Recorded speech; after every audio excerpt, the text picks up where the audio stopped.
कर्नाटकचे उपमुख्यमंत्री डी.के. शिवकुमार यांनी 27 मे रोजी एक वक्तव्य केलं. 27 मे म्हणजे भारताचे पहिले पंतप्रधान पंडित जवाहरलाल नेहरू यांचा स्मृतिदिन. यावेळी बोलताना शिवकुमार म्हणाले की हिंदुस्तान एरोनॉटिक्स लिमिटेडची स्थापना नेहरूंनी केली. त्यांच्या या वक्तव्यानंतर कर्नाटकात वादाची ठिणगी पडली.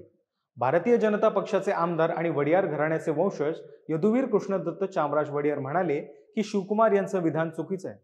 हिंदुस्तान एरोनॉटिक्स लिमिटेडच्या स्थापनेमध्ये नेहरूंचा कुठल्याही प्रकारे सहभाग नव्हता. या संस्थेच्या स्थापनेचं श्रेय जातं ते उद्योगपती वालचंद हिराचंद आणि मैसूरच्या राजघराण्याला. मैसूरच्या वडियार राजघराण्याने केलेल्या गुंतवणुकीमुळे हिंदुस्तान एरोनॉटिक्सचा पाया रचला गेला. यासाठी यदुवीर वडियार यांनी सप्रमाण दाखले सुद्धा दिले. कर्नाटकच्या समाजकारणामध्ये मैसूरच्या राजघराण्याचं नाव अत्यंत अभिमानाने घेतलं जातं. समाजाशी बांधिलकी असलेल्या निवडक राजघराण्यांपैकी एक राजघराणं होतं ते वडियार यांचं. या राजघराण्याचा इतिहास नेमका काय आहे? विशिष्ट नेत्यांच्या भक्तीमध्ये तल्लीन होताना आपण इतिहासाचं वास्तव विसरतो आहोत का? हे जाणून घेऊया आज या व्हिडिओच्या माध्यमातून. नमस्कार, मी मुकुल आव्हाड आणि कॅमेरावर आहेत सेजल जाधव. महा MTV मध्ये आपलं स्वागत. यदुवंशी जदून राजपूत अशी ओळख असणारं वडियार यांचं घराणं मूळचं गुजरातीतलं.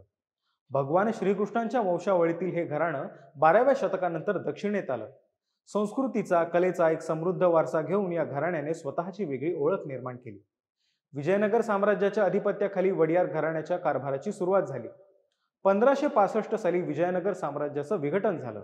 यावेळी मैसूरचं रूपांतर स्वतंत्र राजघराण्यात झालं. कावेरी नदीच्या काठावर या राजघराण्याने एका समृद्ध समाजाच्या निर्मितीचा प्रयत्न केला. 17व्या शतकात चिक्कदेवराजाच्या कारकिर्दीमध्ये तर या राजघराण्याने प्रगतीची अनेक शिखरं गाठली. नंतरच्या काळात हैदर अली आणि टिप्पू सुलतान यांच्यासोबत झालेल्या संघर्षात सुद्धा आक्रमणकर्त्यांच्या विरोधात दंड थोपटून हे घराणं उभं राहिलं. भारत ज्यावेळेस इंग्रजांच्या अधिपत्याखाली होता त्यावेळेस अनेक राजघराणी स्वायत्त होती. आपापल्या प्रदेशामध्ये राज्य करून लोकप्रशासनाचा मर्यादित का होईना अधिकार ही घराणी वापरायची. अशातच नलवाडी कृष्णराजा वडियार चौथे गादीवर आले आणि म्हैसूरच्या सुवर्ण पर्वाची सुरुवात झाली. कला संस्कृतीला प्रोत्साहन देणारा हा राजा तत्वज्ञानाचा अभ्यासक होता. दारिद्र्य निर्मूलनाचं काम हाती घेतल्यानंतर शिक्षण व्यवस्था कशी सुधारेल यावर सुद्धा या राजाने लक्ष दिलं. म्हैसूर राज्याच्या आर्थिक प्रगतीसाठी लागणाऱ्या औद्योगिकरणाचा विचार सुद्धा वडियार राजाने केला होता. केवळ भारतच नव्हे तर आशिया खंडामध्ये पहिल्यांदा जलविद्युत ऊर्जेचा प्रकल्प हा म्हैसूर इथे उभारण्यात आला. संध्याकाळी बाहेर चालायला जात असताना आपण स्ट्रीट लॅम्प अर्थात रस्त्यावर उभे असलेले दिव्याचे खांब बघतो.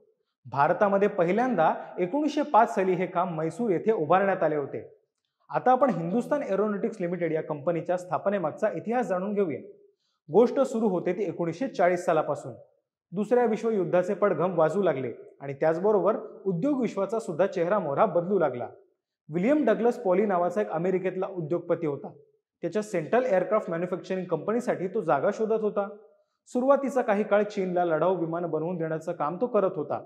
परंतु जपानने केलेल्या हल्ल्यानंतर पॉलीला आपल्या उद्योगाचं स्थलांतर करावं लागलं.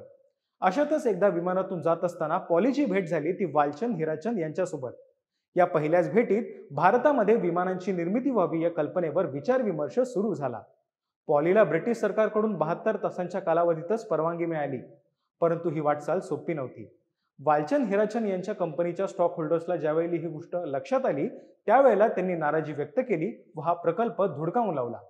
वालचंद हिराचंद यांनी अनेक राजघराण्यांचे उंबरे झिजवले. अखेर ऑक्टोबर महिन्यात म्हैसूरच्या राजघराण्यासोबत त्यांची बैठक पार पडली. या पहिल्याच भेटीत म्हैसूरच्या राजाने 700 एकर जमीन आणि 25 लाख रुपयांची गुंतवणूक जाहीर केली. त्याचबरोबर ठिकाण निवडण्याचं स्वातंत्र्य सुद्धा पॉलीला देण्यात आलं. एका अर्थी भारताच्या आत्मनिर्भरतेचा प्रवास इथूनच सुरू झाला असं म्हटल्यास वावगं ठरणार नाही. हिंदुस्तान एअरक्राफ्ट कंपनीचे पहिले चेअरमन वालचंद हिराचंद झाले. दुसऱ्या विश्वयुद्धाची चक्र वेगाने फिरत होती आणि त्याच्या जोडीला म्हैसूरमध्ये विमानाच्या कारखान्यात नवीन इतिहास रचला जात होता. या व्यतिरिक्त बंगलोरमध्ये असलेल्या फ्लाइंग स्कूलसाठी लागणारी 211 एकरची जागा म्हैसूरच्या राजाकडून देण्यात आली. 1947 साली भारत देश स्वतंत्र झाला. काळाच्या ओघात या देशामध्ये लोकशाही रुजली. 1964 साली हिंदुस्तान एअरक्राफ्ट कंपनीचं हस्तांतरण झालं. भारताच्या सुरक्षा मंत्रालयाने त्या कंपनीची पुनर्रचना केली आणि हिला नाव दिलं गेलं हिंदुस्तान एरोनॉटिक्स लिमिटेड. भारताच्या संरक्षण क्षेत्रामध्ये आज जी अभूतपूर्व क्रांती आपल्याला बघायला मिळते तिचा पाया त्या काळात रचला गेला होता. भारताची राजघराणी म्हटल्यावर पारंपरिक राजवाडा, भव्य महाल आणि हत्तीवरून जाणाऱ्या त्यांच्या मिरवणुका इतकंच चित्र आपल्या नजरेसमोर येतं. पण वास्तविक प्रजेचा विचार करून राष्ट्रहिताचे निर्णय घेणारे अनेक राजे त्या काळात होते. आपल्या नेत्यांचा पूर्वजांचा महिमा गाणं ही गोष्ट वाईट नाही, परंतु तथ्यांना बाजूला सारत केवळ कौतुकासाठी इतिहासाची मोडतोड होत असेल तर ही एक गंभीर चूक म्हणावी लागेल. इतिहासातील या अप्रकाशित अध्यायावर भाष्य करणारा हा व्हिडिओ तुम्हाला कसा वाटला हे मला कमेंट बॉक्समध्ये नक्की सांगा. आणि कला साहित्य संस्कृती संदर्भातील बातम्यांच्या ताज्या अपडेटसाठी महा MTBच्या यूट्यूब चॅनलला सबस्क्राईब करायला विसरू नका. धन्यवाद.